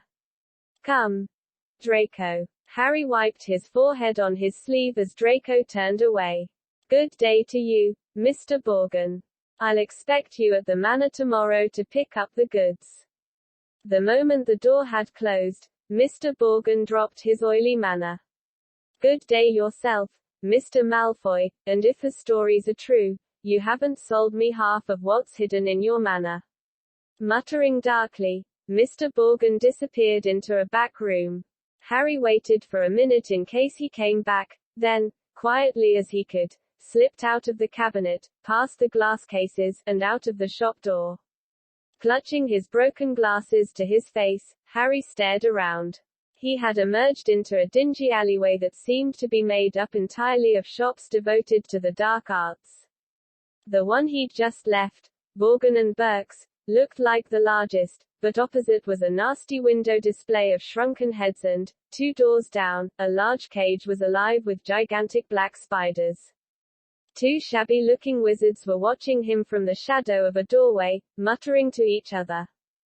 Feeling jumpy, Harry set off, trying to hold his glasses on straight and hoping against hope he'd be able to find a way out of here. An old wooden street sign hanging over a shop selling poisonous candles told him he was in Knockturn Alley. This didn't help, as Harry had never heard of such a place. He supposed he hadn't spoken clearly enough through his mouthful of ashes. Back in the Weasleys' fire. Trying to stay calm, he wondered what to do. Not lost are you, my dear, said a voice in his ear, making him jump. An aged witch stood in front of him, holding a tray of what looked horribly like whole human fingernails. She leered at him, showing mossy teeth. Harry backed away. I'm fine, thanks, he said. I'm just, Harry. What do ye think you're doin' down there? Harry's heart leapt. So did the witch. A load of fingernails cascaded down over her feet and she cursed as the massive form of Hagrid, the Hogwarts gamekeeper, came striding toward them, beetle black eyes flashing over his great bristling beard. Hagrid. Harry croaked in relief. I was lost. Flue powder. Hagrid seized Harry by the scruff of the neck and pulled him away from the witch, knocking the tray right out of her hands. Her shrieks followed him all the way along the twisting alleyway out into bright sunlight. Harry saw a familiar, snow-white marble building in the distance, Gringotts Bank. Hagrid had steered him right into Diagon Alley. You're a mess, said Hagrid gruffly, brushing soot off Harry so forcefully he nearly knocked him into a barrel of dragon dung outside an apothecary. Skulkin' around Knockturn Alley, I dunno, dodgy place. Harry. Don, want no one ter see ye down there, I realized that, said Harry, ducking as Hagrid made to brush him off again. I told you, I was lost. What were you doing down there, anyway? Asterisk 54. I was lookin' there a flesh-eaten slug repellent, growled Hagrid. They're ruinin' the school cabbages. You're not on your own. I'm staying with the Weasleys but we got separated, Harry explained. I've got to go and find them. Quote. They set off together down the street. How come ye never wrote back ter me? Said Hagrid as Harry jogged alongside him. He had to take 3 steps to every stride of Hagrid's enormous boots. Harry explained all about Dobby and the Dursleys. Lousy muggles, growled Hagrid. If I'd have known, Harry. Harry. Over here. Harry looked up and saw Hermione Granger standing at the top of the white flight of steps to Gringotts. She ran down to meet them, her bushy brown hair flying behind her. What happened to your glasses? Hello, Hagrid. Oh, it's wonderful to see you two again. Are you coming into Gringotts, Harry? As soon as I've found the Weasleys, said Harry. Ye won't have long ter wait, Hagrid said with a grin. Harry and Hermione looked around. Sprinting up the crowded street were Ron, Fred, George, Percy, and Mr. Weasley. Harry. Mr. Weasley panted. We hoped you'd only gone one grade too far. He mopped his glistening bald patch. Molly's. Frantic. She's coming now, where did you come out? Ron asked. Knockturn Alley, said Hagrid grimly. Excellent, said Fred and George together. We've never been allowed in, said Ron enviously. Asterisk 55 asterisk, I should ruddy well think not, growled Hagrid. Mrs. Weasley now came galloping into view, her handbag swinging wildly in one hand, Ginny just clinging onto the other. "Oh, Harry. Oh, my dear, you could have been anywhere." Gasping for breath, she pulled a large clothes brush out of her bag and began sweeping off the soot Hagrid hadn't managed to beat away. Mr. Weasley took Harry's glasses, gave them a tap of his wand, and returned them, good as new. "Well, gotta be off," said Hagrid, who was having his hand wrung by Mrs. Weasley, Knockturn Alley. "If you hadn't found him, Hagrid. See ya at Hogwarts." And he strode away, head and shoulders taller than anyone else in the packed street. "Guess who I saw in Borgin and Burke's?" Harry asked Ron and Hermione as they climbed the Gringotts steps. "Malfoy and his F.A. Ether." "Did Lucius Malfoy buy anything?" said Mr. Weasley sharply behind them. "No. He was selling equals, so he's worried," said Mr. Weasley with grim satisfaction. "Oh. I'd love to get Lucius Malfoy for something." "You be careful, Arthur," said Mrs. Weasley sharply as they were bowed into the bank by a goblin at the door. "That family's true blay. Don't go biting off more than you can chew, so you don't think I'm a match for Lucius Malfoy," said Mr. Weasley indignantly, but he was distracted almost at once by the sight of Hermione's parents, who were standing nervously at the counter that ran all along the great marble hall, waiting for Hermione to introduce them. "5s, but you're muggles," said Mr. Weasley delightedly. "We must have a drink. What's that you've got there?" "Oh, you're changing muggle money. Molly. Look." He pointed excitedly at the £10 notes in Mr. Granger's hand. "Meet you back here," Ron said to Hermione as the Weasleys and Harry were led off to their underground vaults by another Gringotts goblin. The vaults were reached by means of small, goblin-driven carts that sped along miniature train tracks through the bank's underground tunnels.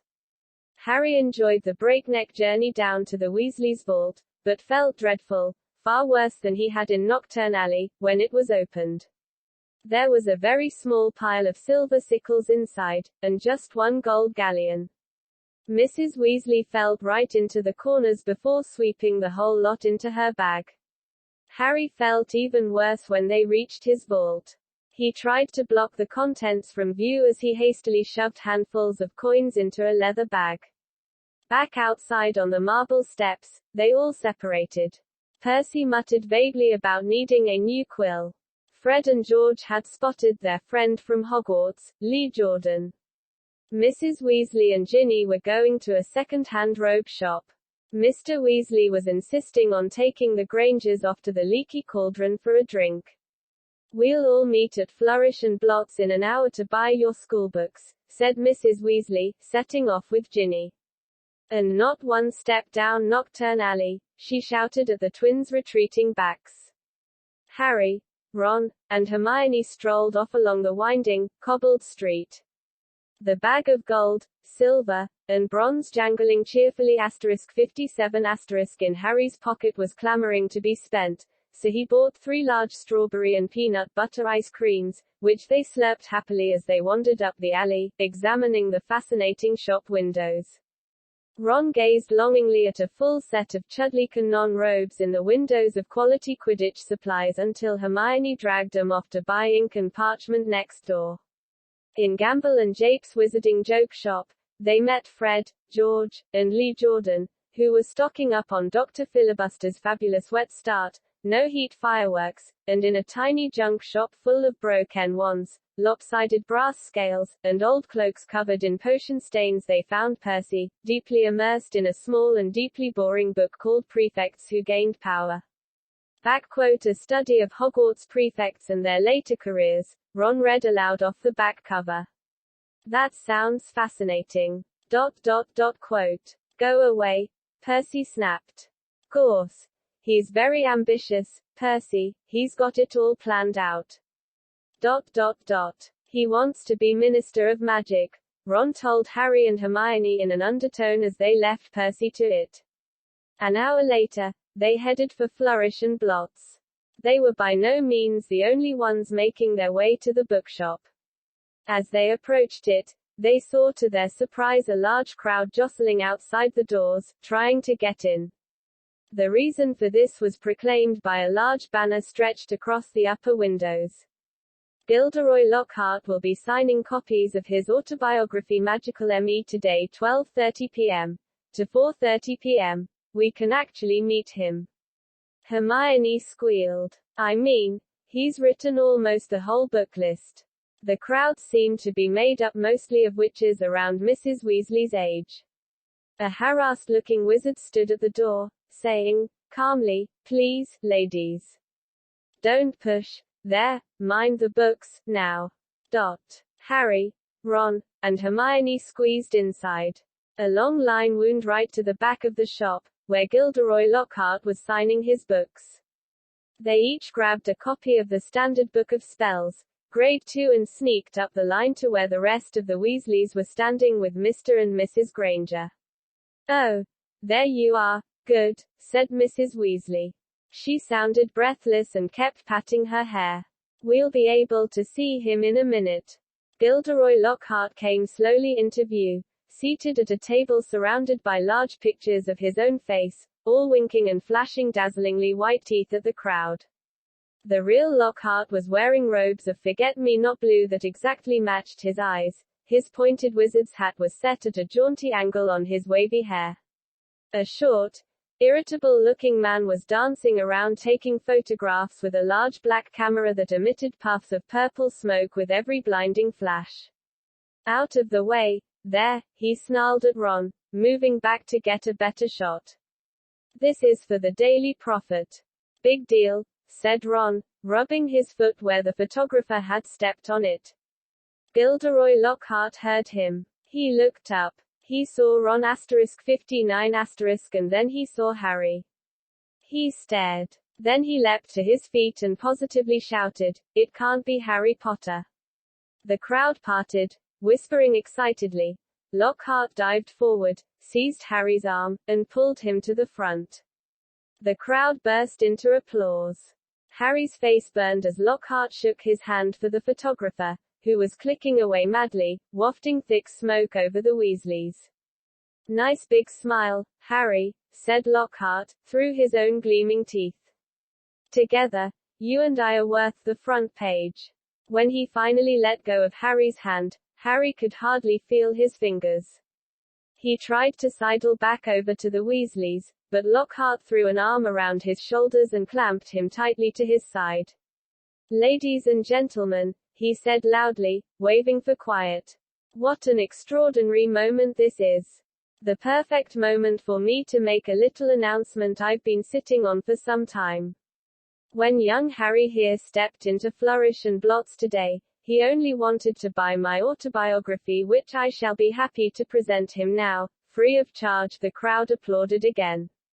He had no idea, Lockhart continued, giving Harry a little shake that made his glasses slip to the end of his nose, that he would shortly be getting much, much more than my book, Magical Me. He and his schoolmates will, in fact, be getting the real Magical Me. Yes, ladies and gentlemen, I have great pleasure and pride in announcing that this September, I will be taking up the post of Defense Against the Dark Arts teacher at Hogwarts School of Witchcraft and Wizardry. The crowd cheered and clapped, and Harry found himself being presented with the entire works of Gilderoy Lockhart. Staggering slightly under their weight, he managed to make his way out of the limelight to the edge of the room, where Ginny was standing next to her new cauldron. You have these, Harry mumbled to her, tipping the books into the cauldron.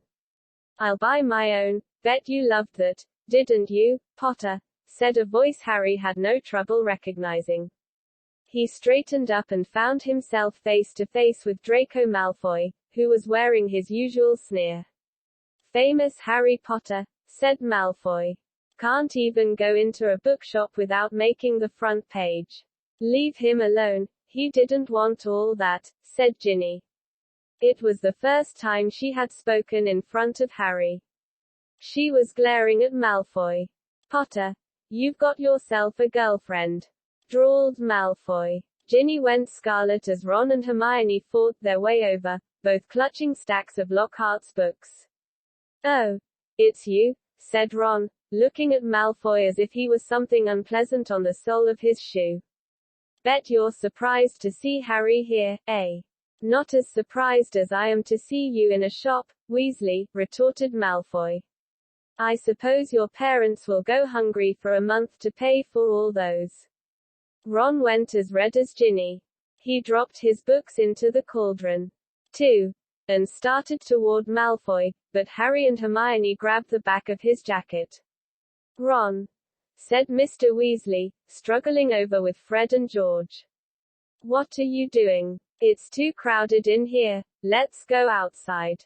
61. Well, Arthur Weasley. It was Mr. Malfoy. He stood with his hand on Draco's shoulder, sneering in just the same way.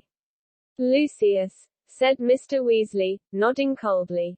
Busy time at the ministry, I hear, said Mr. Malfoy. All those raids. I hope they're paying you overtime. He reached into Ginny's cauldron and extracted, from amid the glossy Lockhart books, a very old, very battered copy of A Beginner's Guide to Transfiguration. Obviously not, Mr. Malfoy said. Dear me, what's the use of being a disgrace to the name of wizard if they don't even pay you well for it? Mr. Weasley flushed darker than either Ron or Ginny. We have a very different idea of what disgraces the name of wizard, Malfoy, he said. Clearly, said Mr. Malfoy, his pale eyes straying to Mr. and Mrs. Granger, who were watching apprehensively. The company you keep, Weasley, and I thought your family could sink no lower equals. There was a thud of metal as Ginny's cauldron went flying. Mr. Weasley had thrown himself at Mr. Malfoy, knocking him backward into a bookshelf. Dozens of heavy spellbooks came thundering down on all their heads. There was a yell of, "Get him, Dad!" from Fred or George. Mrs. Weasley was shrieking, "No, Arthur, no!" The crowd stampeded backward, knocking more shelves over. "Gentlemen, please, please," cried the assistant, and then, louder than all, "Break it up! There, gents, break it up!" 62 Hagrid was wading toward them through the sea of books. In an instant he had pulled Mr. Weasley and Mr. Malfoy apart. Mr. Weasley had a cut lip and Mr. Malfoy had been hit in the eye by an encyclopedia of toadstools. He was still holding Ginny's old Transfiguration book. He thrust it at her, his eyes glittering with malice. "Here, girl, take your book, it's the best your father can give you." Pulling himself out of Hagrid's grip he beckoned to Draco and swept from the shop. "You should have ignored him, Arthur," said Hagrid, almost lifting Mr. Weasley off his feet as he straightened his robes. "Rotten to the core, the whole family, everyone knows that. No Malfoy's worth lieutenant. Bad blood, that's what it is. Come on now, let's get out of here." The assistant looked as though he wanted to stop them leaving, but he barely came up to Hagrid's waist and seemed to think better of it. They hurried up the street, the Grangers shaking with fright and Mrs. Weasley beside herself with fury. A fine example to set for your children. Brawling in public. What Gilderoy Lockhart must have thought. He was pleased, said Fred. Didn't you hear him as we were leaving? He was asking that bloke from the Daily Prophet if he'd be able to work the fight into his report. Said it was all publicity. But it was a subdued group that headed back to the fireside in the leaky cauldron, where Harry, the Weasleys, and all their shopping would be traveling back to the Burrow using Floo powder. They said goodbye to the Grangers, who were leaving the pub for the Muggle Street on the other side. Mr. Weasley started to ask 63 them how bus stops worked, but stopped quickly at the look on Mrs. Weasley's face. Harry took off his glasses and put them safely in his pocket before helping himself to Floo powder. It definitely wasn't his favorite way to travel. CHHAPTERRFIVE. The Whomping Willow end of the summer vacation came too quickly for Harry's liking. He was looking forward to getting back to Hogwarts, but his month at the Burrow had been the happiest of his life. It was difficult not to feel jealous of Ron when he thought of the Dursleys and the sort of welcome he could expect next time he turned up on Privet Drive. On their last evening, Mrs. Weasley conjured up a sumptuous dinner that included all of Harry's favorite things, ending with a mouthwatering treacle pudding. Fred and George rounded off the evening with a display of filibuster fireworks. They filed the kitchen with red and blue stars that bounced from ceiling to wall for at least half an hour. Then it was time for a last mug of hot chocolate and bed. It took a long while to get started next morning. They were up at dawn, but somehow they still seemed to have a great deal to do. 65 million rupees. Weasley dashed about in a bad mood looking for spare socks and quills. People kept colliding on the stairs, half dressed with bits of toast in their hands, and Mr. Weasley nearly broke his neck, tripping over a stray chicken as he crossed the yard carrying Ginny's trunk to the car. Harry couldn't see how 8 people, 6 large trunks, 2 owls, and a rat were going to fit into one small Ford Anglia. He had reckoned, of course, without the special features that Mr. Weasley had added. Not a word to Molly, he whispered to Harry as he opened the trunk and showed him how it had been magically expanded so that the luggage fitted easily. When at last they were all in the car, Mrs. Weasley glanced into the back seat, where Harry, Ron, Fred, George, and Percy were all sitting comfortably side by side, and said, "Muggles do no more than we give them credit for, don't they?" She and Ginny got into the front seat, which had been stretched so that it resembled a park bench. "I mean, you'd never know it was this roomy from the outside, would you?" Mr. Weasley started up the engine and they trundled out of the yard, Harry turning back for a last look at the house. He barely had time to wonder when he'd see it again. When they were back, George had forgotten his box of filibuster fireworks. 5 minutes after that, they skidded to a halt in the yard so that Fred could run in for his broomstick. They had almost reached the highway when Ginny shrieked that she'd left her diary. By the time she had clambered back into the car, they were running very late, and tempers were running high. Asterisk 66. Mr. Weasley glanced at his watch and then at his wife. "Molly. Dear, no. Arthur. No one would see. This little button here is an invisibility booster I installed. That'd get us up in the air, then we fly above the clouds. We'd be there in 10 minutes and no one would be any the wiser." I said no, Arthur, not in broad daylight. They reached King's Cross at 10:45. Mr. Weasley dashed across the road to get trolleys for their trunks and they all hurried into the station. Harry had caught the Hogwarts Express the previous year. The tricky part was getting onto platform 9 3/4, which wasn't visible to the Muggle eye. What you had to do was walk through the solid barrier dividing platforms 9 and 10. It didn't hurt, but it had to be done carefully so that none of the Muggles noticed you vanishing. "Percy first," said Mrs. Weasley, looking nervously at the clock overhead, which showed they had only 5 minutes to disappear casually through the barrier. Percy strode briskly forward and vanished. Mr. Weasley went next. Fred and George followed. "I'll take Ginny and you two come right after us," Mrs. Weasley told Harry and Ron, grabbing Ginny's hand and setting off. In the blink of an eye they were gone. "Let's go together, we've only got a minute," Ron said to Harry. Harry made sure that Hedwig's cage was safely wedged on top of his trunk and wheeled his trolley around to face the barrier.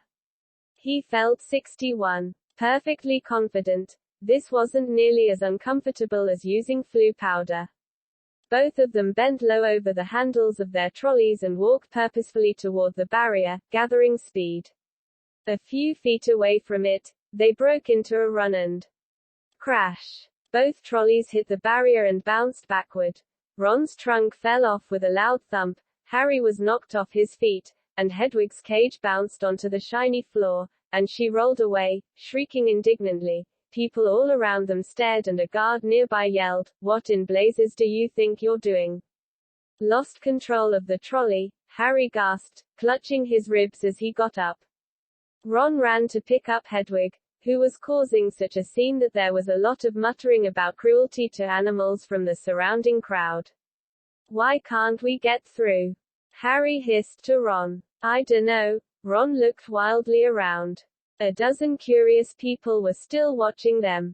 "We're going to miss the train," Ron whispered. "I don't understand why the gateway sealed itself." Harry looked up at the giant clock with a sickening feeling in the pit of his stomach. 10 seconds. 9 seconds. He wheeled his trolley forward cautiously until it was right against the barrier and pushed with all his might. The metal remained solid. 3 seconds. 2 seconds. 1 second. "It's gone," said Ron, sounding stunned. "The train's left. What if Mum and Dad can't get back through to us? Have you got any Muggle money?" 68 And they marched off through the crowd of curious Muggles, out of the station and back onto the side road where the old Ford Anglia was parked. Ron unlocked the cavernous trunk with a series of taps from his wand. They heaved their luggage back in, put Hedwig on the back seat, and got into the front. "Check that no one's watching," said Ron, starting the ignition with another tap of his wand. Harry stuck his head out of the window. Traffic was rumbling along the main road ahead, but their street was empty. "Okay," he said. Ron pressed a tiny silver button on the dashboard. The car around them vanished, and so did they. Harry could feel the seat vibrating beneath him, hear the engine, feel his hands on his knees and his glasses on his nose, but for all he could see, he had become a pair of eyeballs, floating a few feet above the ground in a dingy street full of parked cars. "Let's go," said Ron's voice from his right. And the ground and the dirty buildings on either side fell away, dropping out of sight as the car rose. In seconds, the whole of London lay, smoky and glittering, below them. Then there was a popping noise and the car, Harry, and Ron reappeared. "Uh-oh," said Ron, jabbing at the invisibility booster. "It's faulty." Both of them pummeled it. The car vanished. Then it flickered back again. "Hold on," Ron yelled, and he slammed his foot on the accelerator. 70. They shot straight into the low, woolly clouds and everything turned dull and foggy. "Now what?" said Harry, blinking at the solid mass of cloud pressing in on them from all sides. "We need to see the train to know what direction to go in," said Ron. "Dip back down again." Quickly, they dropped back beneath the clouds and twisted around in their seats, squinting at the ground. "I can see it," Harry yelled. "Right ahead. There." The Hogwarts Express was streaking along below them like a scarlet snake. "Due north," said Ron, checking the compass on the dashboard. "Okay. We'll just have to check on it every half hour or so. Hold on." And they shot up through the clouds. A minute later, they burst out into a blaze of sunlight. It was a different world. The wheels of the car skimmed the sea of fluffy cloud, the sky a bright, endless blue under the blinding white sun. "All we've got to worry about now are airplanes," said Ron. They looked at each other and started to laugh. For a long time, they couldn't stop. It was as though they had been plunged into a fabulous dream. This, thought Harry, was surely the only way to travel, past swirls and turrets of snowy cloud, in a car full of hot, bright sunlight, with a fat pack of toffees in the glove compartment, and the prospect of seeing Fred's and George's jealous faces when they 71 landed smoothly and spectacularly on the sweeping lawn in front of Hogwarts Castle. They made regular checks on the train as they flew farther and farther north, each dip beneath the clouds showing them a different view. London was soon far behind them, replaced by neat green fields that gave way and turned to wide, purplish moors, a great city alive with cars like multicolored ants, villages with tiny toy churches.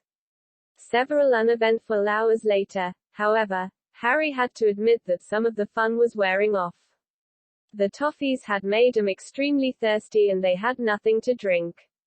He and Ron had pulled off their sweaters, but Harry's t-shirt was sticking to the back of his seat and his glasses kept sliding down to the end of his sweaty nose.